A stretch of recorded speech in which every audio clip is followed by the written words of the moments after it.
So this is Larry Nasser, former employee off Michiganstate University and trainer for Usagymnastics. His job was to ensure that the gymnasts were in the best condition to perform on the international stage for the Olympics and the trials leading up to said event. This man took advantage of young girls from an early age, manipulating, forcing himself into their world as their unsuspecting parents sat often in the next room. This man took advantage of these young women and hurt them in ways we will never understand. Some of these stories are going to be sad to hear. Some of these stories are going to be graphic in nature. But these stories need to be told to protect people from monsters that roam in this world. Monsters like Larry Nasser. What I say here will not change your future right now, but will provide you with another perspective to think about. I never thought I would be up here today. When I first heard the news that there was an ongoing investigation, I had two thoughts. One, these women are doing this for attention, and two, because that is not the person I know and trust. I was a heartbroken, almost 15-year-old girl, sitting on a couch, surrounded by my parents, being asked unimaginable questions about my well-being. I found out when I was supposed to have an emergency appointment the next day, but was very surprised to hear that you were on leave for an unknown amount of time. Almost 15.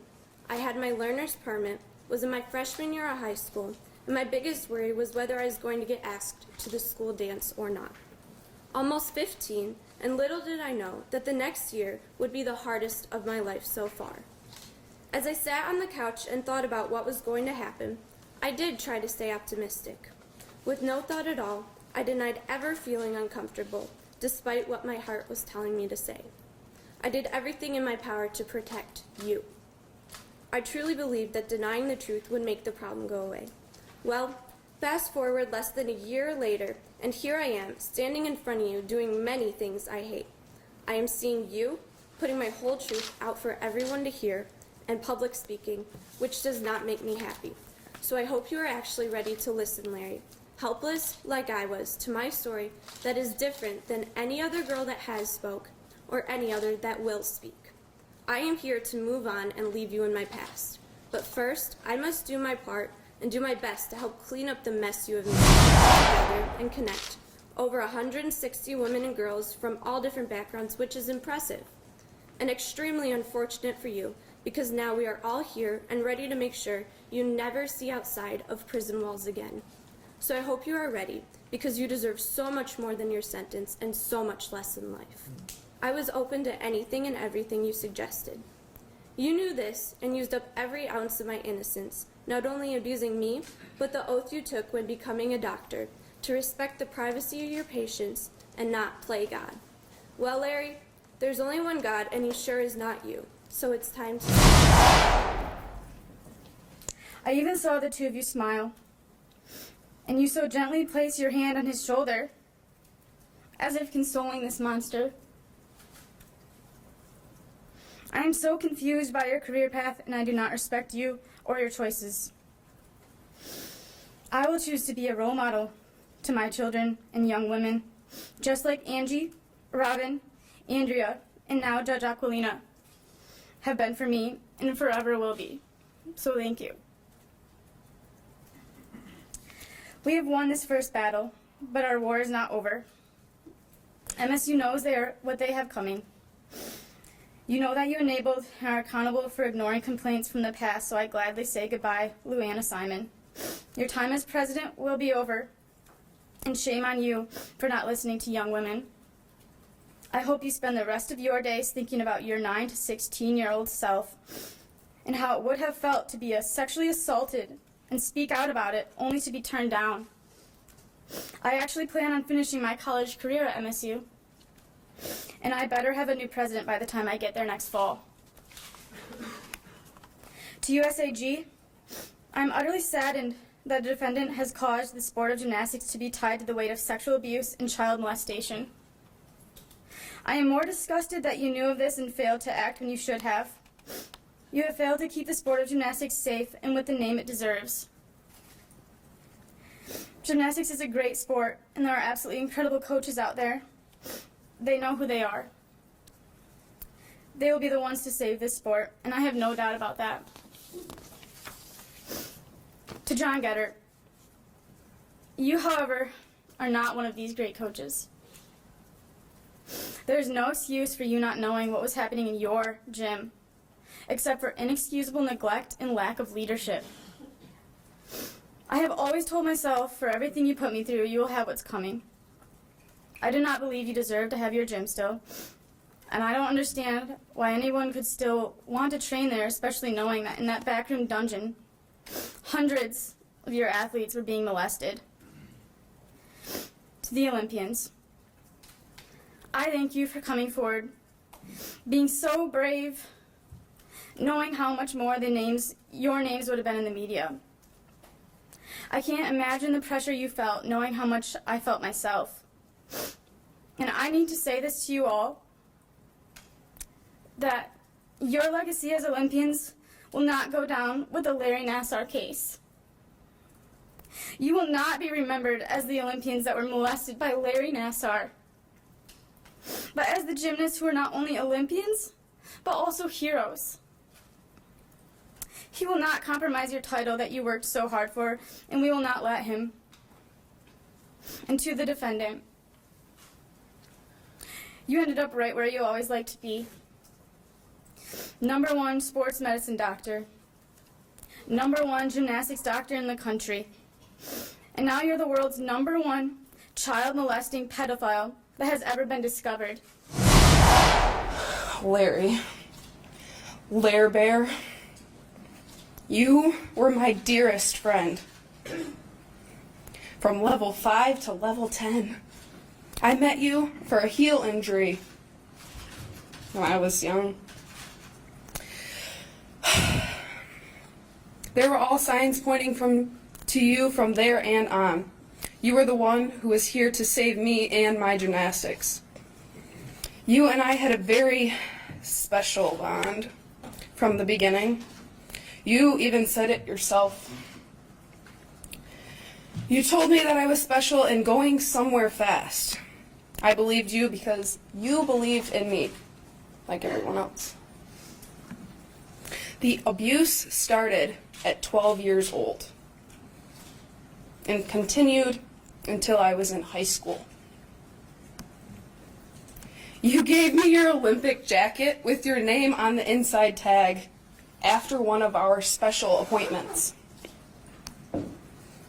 You always had my side when John Geddert did not, which was always, and for everyone else in the gym. You had a close bond with John as well.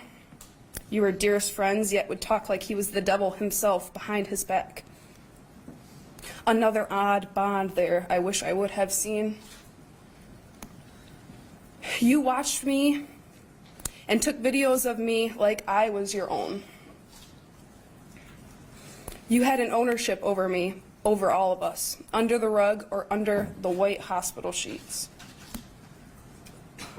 I trusted you with my life.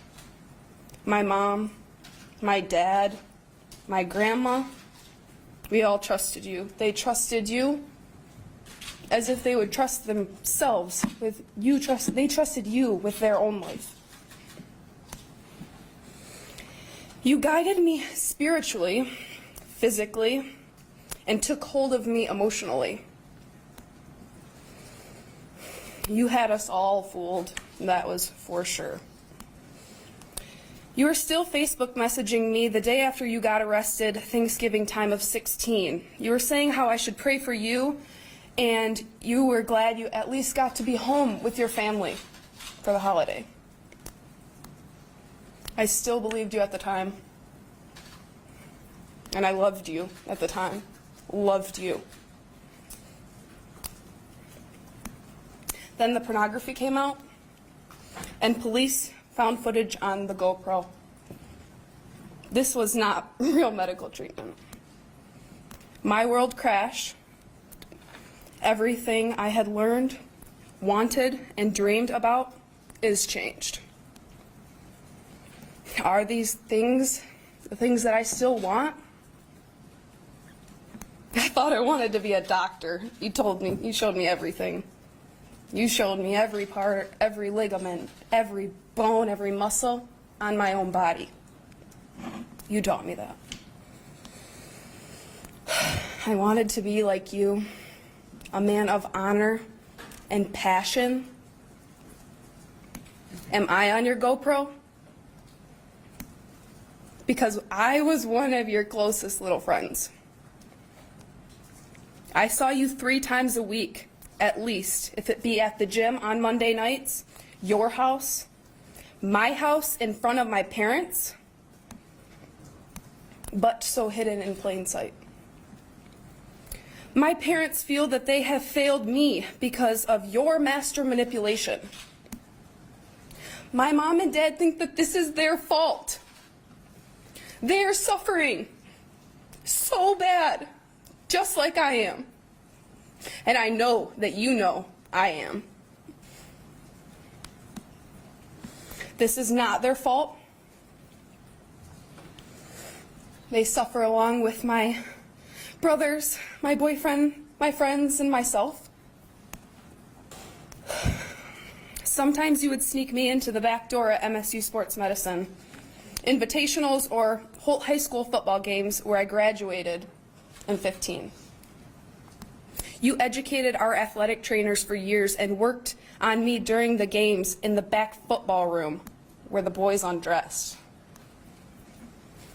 There were some Mondays after practice I would be the last one on the list, which I was because Larry so graciously asked me to stay. Sometimes until midnight, because he needed to work on me longer, massage me longer. As another sister survivor said, in and out, in and out. You get the picture. I'm sure everyone else does. A typical Monday night, I was at the gym 3:30 to 8 p.m. for practice, then another 4 hours of waiting, doing my homework while I was spending more time with the girls at the gym. 25 plus hours wasn't enough, but we loved every minute of it. And lately we're reconnecting stronger and bigger than ever. After our long play dates, we could now call them, you would tape me up and drive me home after an hour or 2 hours long of examinations. I remember you having to, because you needed to put tape so high and so far up into my. How nice of you, a butt lift and a tape job all in one. Larry Nasser, you sexually, mentally, and physically abused me. Hundreds of times. Without gloves, lubricant, or proper sanitation. Lubricant came naturally, as I'm sure all the adults in this room can imagine. Larry, you had me so wrapped around your finger in a time that I completely was blind to this world. I was young, hadn't quit gymnastics yet, gone to college or cosmetology school, all of which you wrote recommendations for me.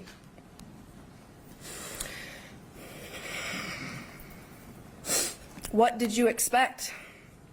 Well, you expected exactly what you got. A man your age knows exactly how fragile and gullible a 12-year-old girl is. A mastermind of all kinds. You truly are. Did you really read the whole Bible? Did that get you through your second try at school? You told me you did, and you made fun of me for not knowing exactly what Bible I was reading. That sticks with me.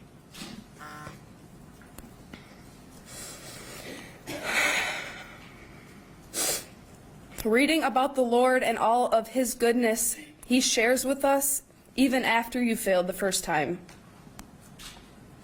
I was reading it, wasn't I? Shouldn't you be proud of me? Thanks for now ensuring me the strongest faith I could possibly have at 21 years old. I have a faith that I will survive this and come out stronger than I can imagine standing here today. In a sense, Larry, you stripped me from my virginity, something so extraordinary for me.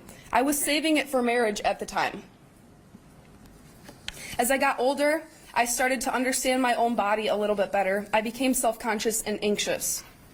Why was I so self-conscious being a gymnast with a beautiful, strong, healthy body? Because of you, Larry. You. You stripped me from my own skin. From every single part of my body, including the most sacred ones. I feel dirty even after scrubbing my skin raw in the hot shower. By the way, I hope you enjoy the cold ones in prison. You are sick in the head, and I am sick, but I will not be forever. The difference between you and I, Larry, I will heal, and I thank my good Lord every day for that.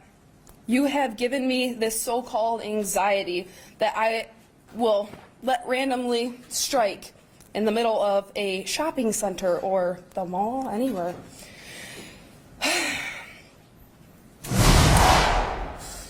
This is where I found a new place in my own mind. Any place but this place. You would always prop up a pillow under my hips for a better angle of my lower half. You lit the fireplace as well to keep my bare bottom warm. How considerate of you. You were always worried about my butt, as another girl said. The cheerleader, that's his famous one. The butthead or something, I don't know. You liked that one. So, you have done it, Larry. You have gone the extra mile. May your studies be fulfilled in the end. For all this you've done, there's a reason for it somehow, right? You know better than any of us in this room the 12-year-old body better than anyone standing here. You have gotten me down, yes, but I will not stay down. I will rise higher than most, and I will fall. You will fall. You will fall, Larry, into your grave. For a follow-up on sleep medication to help me with my nightmares. She told me about the trial and that her own daughters were testifying. I had never read any articles, watched any videos, or asked any questions before that. I did not want to know anything. I was in denial. But when I got home from that appointment, I got on my laptop and watched all 3 days of the trial so far. I stayed up for hours and sat there in shock. What I realized was that I am not an outlier. My story is so similar to many other girls. There were times where I felt like I was listening to myself. I was affected by Larry. He did hurt me, and he hurt hundreds of other young women. He took away my innocence, and that is something I will never be able to get back. Something so precious that was created by God with the purest of intentions was completely devalued by him. I feel sick just thinking about it. The little girl he called his favorite Fierce 5 fan was in fact his victim. But thanks to the court, I will never be victimized by him again, and I will also never let him win. I will not take my own life. I'm going to take it back. Well, I will never get back those years of mental suffering. I want my old self back. The me I was before Larry, I want to be joyous and confident again. Larry, you made me feel so special. I looked up to you so much. You were the best in your field. Coaches and doctors praised you for your abilities. I wanted to be just like you. You helped me heal the countless injuries I experienced in gymnastics. And not only did you help me heal, you established a relationship with me. My picture was a thank you, with a thank you note was added to your wall, because I thought you were the greatest. You gave us discounts, special visits, interacted with me on social media, and gave me gifts almost every other visit. I remember the day you gave me the 2012 Olympic tea towel from London with all of the girls' signatures on it. It brought tears to my eyes. I had just been told that yet again I was sentenced to the sidelines, and you cheered me up with a gift I truly treasured. It hung in a shadow box on my wall for years. You used your power to get close to me. You weren't just a doctor. You were a trusted friend. And I think that is why I have been in denial for so long. I did not want to admit that you betrayed and deceived me. I still believed in you and had sympathy for you. How could I have been so naive? How could a person that I thought to be so genuine and kind and caring be in fact the opposite? I will never understand. But now that I have said that, I want you to look at me. I believe in forgiveness, Larry. You and I are human beings. We make mistakes. Although you have hurt me, I want to forgive you and feel closure and move on to healing in my life. I want you to apologize to me right here. I want to forgive you, but I also want to hear you tell me that you regret all the hurting you caused.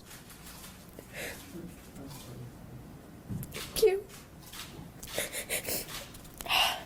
To USA Gymnastics, the United States Olympic Committee, Michiganstate University, and John Geddert, I have one thing to say to you.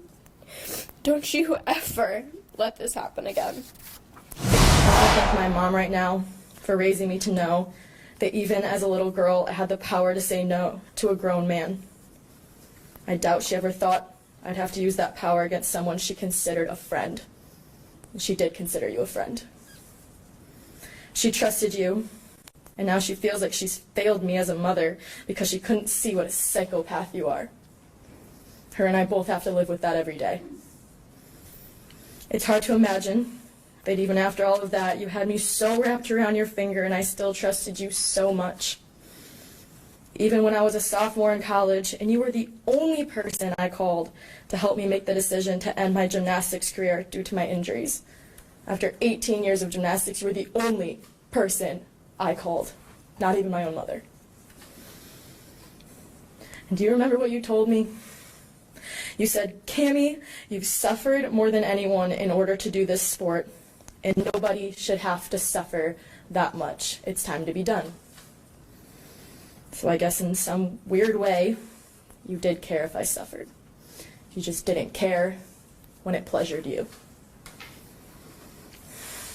When I found out what you had really been doing to me, I understood so many things about why I am the way I am now. Why I hate when anyone touches me unless I initiate it, even my own boyfriend at the time. Why expressing any type of emotion to anyone is an extremely calculated move for me. And if anyone ever makes me feel like I need them, I get so angry and I immediately cut them off from my life. Sometimes I feel like the only emotion I'm capable of feeling is anger. Almost every friend I've ever had has told me that they don't understand me. They don't understand why I want to live alone. I don't like being around other people when I'm vulnerable. They don't understand why sometimes I'm the life of the party, and then all of a sudden I seclude myself in a corner and shut down completely. At this point, they've learned to just leave me alone because they have no idea what to do. I could go on for days about all the ways that what you did changed me, but that would be a waste of time, wouldn't it? Because you don't care. You're too concerned about your own mental health and pretending to be some sort of victim in this enormous disaster that you created. You've heard from so many young women about how confused they are trying to process what you've done to them. Unfortunately, I wasn't able to be there for my teammates while they were struggling to deal with that. But I was there for one person, and I had to watch them process their confusion. My own brother. Imagine that. He's now a gymnast at the University of Michigan, and when he realized what a monster you are, I watched him frantically search the internet, trying to find some proof that the chi in his shoulder is somehow connected to his genitals. Because after he had surgery on his shoulders, you treated him in your basement. You pulled his pants slightly down to expose him in front of one of your other female victims, actually. Past appointments I'd had with him, I'd gathered he was goofy and handsy, but because of his well-known, widely respected title, his odd behaviors that should have raised red flags barely raised eyebrows, as they were dismissed and brushed off as part of his quirky personality. There I was, entering into his office and anticipating greatness, placing my personal health and well-being in the hands of that man. A man I was told deserved my trust and my respect, with his degrees decorating his walls, enforcing the farce all riddled with his name and title that he used as a shield to hide behind. That man was the hero doctor in town, and he had us all fooled. But in late March of 2014, I found out that man's true identity. Larry Nasser was no hero. He was a villain. At the end of a long and tiring appointment, that man sent his resident out of the room and then stuck his hand up my shirt and down my pants. He sexually assaulted me in spite of my protests and would not let me leave until I agreed to come back for a follow-up assault. For the record, go to hell, go to hell, go to hell. Anything else you'd like to say? Me? You. You're here, sir. You spoke out. I'm allowing you an opportunity. You seem to have a few things you want to say. I think the world probably wants to hear, and so do I. I have a different relationship with Larry from the standpoint that I was a coach for many years. I'm also an exercise physiologist. Exercise physiologist? Yes. When I graduated from grad school, he was an advisor of mine. He's been a mentor of mine. I've done clinics with him for years in the past, and I've probably sent well over 100 kids to him over the years. So the guilt I feel for that is hard to fathom. So he didn't only deceive these girls, which is, honest to God, that's the worst of the worst, is what he does to these girls. So they have the voice. But what you did to everybody else who trusted you and sent girls your way is disgusting. Reprehensible, unforgivable. That's all I gotta say. Sir, thank you very This was a very emotional trial. Even though there wasn't an actual trial, the defendant taking a guilty plea, he still had to sit and listen to all of his victims give impact statements, like the ones you just heard, for multiple days, over and over, having to hear his victims give accounts to his devious acts in front of the world, having to hear kids, parents, and caretakers give accounts to the sessions that he provided to the athletes and was taking advantage of these girls. I can only imagine what happened to him once he got behind that wall.